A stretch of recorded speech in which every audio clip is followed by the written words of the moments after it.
మనందరం కూడా చేసుకున్నటువంటి అదృష్టం. ఈరోజు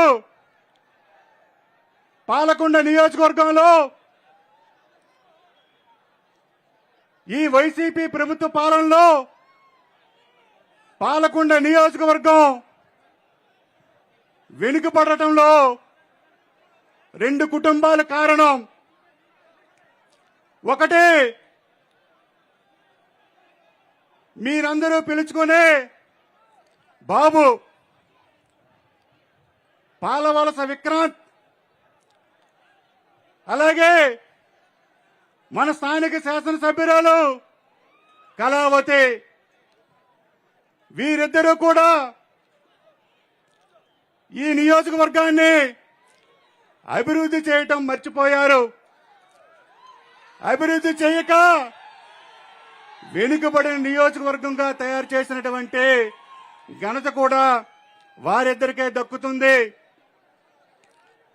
ఈరోజు మన నియోజకవర్గంలో ఎక్కడ చూసినా భూ కబ్జాలు, ఎక్కడ చూసినా ఇసుక మాఫియా.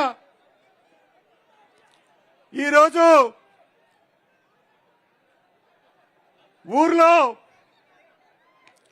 దొంగలబడి పంచుకున్నట్టుగా వీరిద్దరు కూడా రెండు మండలాలు చెప్పున పంచుకున్నారు.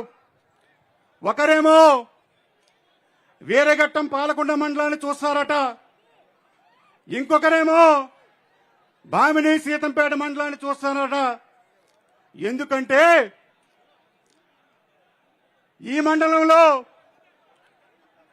ఒక నది ఉంది, నాగావళి నది. ఈ నది నుంచి పెద్ద ఎత్తున ఇసుక దోపిడీ జరుగుతుందంటే దీనికి స్థానికంగా ఉన్నటువంటి ఎమ్మెల్సీ విక్రాంత్ కారణం. అలాగే బామిని మండలంలో వంశధార నది ఉంది.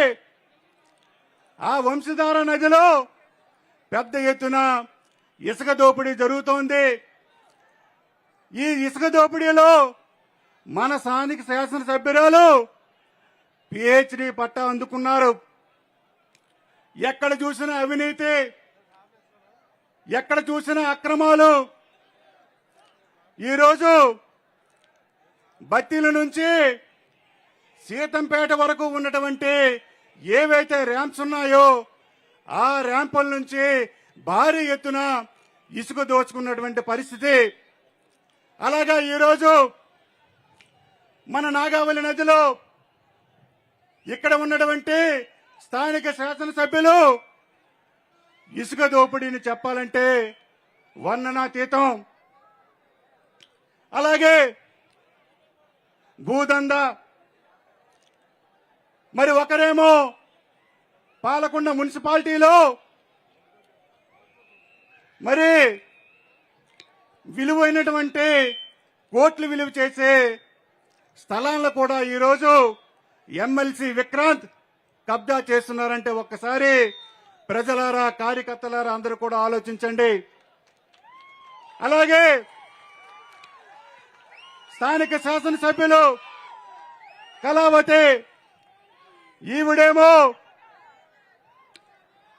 వాళ్ళ గ్రామంలో 33 ఎకరాల చెరువుని కబ్జా చేశారంటే ఒక్కసారి ప్రజలారా మీరందరూ కూడా ఆలోచించాలి. ఈరోజు మన నియోజకవర్గాన్ని వీళ్ళిద్దరూ దోచుకోవడం తప్పించి ఈ పాలకొండ నియోజకవర్గానికి ఏమి చేశారని ఈ సభాముఖంగా వాళ్ళిద్దరికీ ప్రశ్నిస్తున్నాను. ఈ నియోజకవర్గంలో ఎన్నో సమస్యలు ఉన్నాయి. అభివృద్ధి చేయాలంటే చాలా అభివృద్ధి కార్యక్రమాలు ఉన్నాయి. గతంలో నారా చంద్రబాబు నాయుడు గారి నాయకత్వంలో పాలకొండ నియోజకవర్గానికి కొన్ని కోట్లాది రూపాయలు నిధులు తీసుకువచ్చినటువంటి ఘనత మన ప్రీతమ నాయకులు నారా చంద్రబాబు నాయుడు గారు దక్కుతుంది. ముఖ్యంగా